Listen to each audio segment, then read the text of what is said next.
آدمی جب قبر میں رکھا جاتا ہے اور دفن کر کے اس کے لوگ پیٹھ موڑ کر رخصت ہوتے ہیں تو وہ ان کے جوتوں کی آواز سنتا ہے۔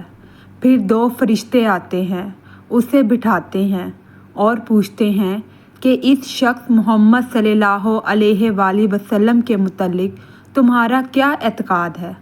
وہ جواب دیتا ہے کہ میں گواہی دیتا ہوں کہ وہ اللہ کے بندے اور اس کے رسول ہیں۔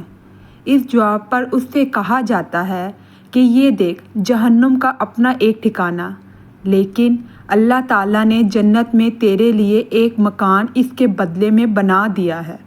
نبی کریم صلی اللہ علیہ وآلہ وسلم نے فرمایا کہ پھر اس بندہ مومن کو جنت اور جہنم دونوں دکھائی جاتی ہے، اور رہا کافر یا منافق تو اس کا جواب یہ ہوتا ہے کہ مجھے معلوم نہیں، میں نے لوگوں کو ایک بات کہتے سنا تھا، وہی میں بھی کہتا رہا۔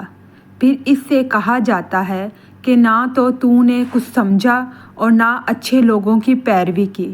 اس کے بعد اسے ایک لوہے کے ہتھوڑے سے بڑے زور سے مارا جاتا ہے اور وہ اتنے بھیانک طریقے سے چیختا ہے کہ انسان اور جن کے سوا ارد گرد کی تمام مخلوق سنتی ہے۔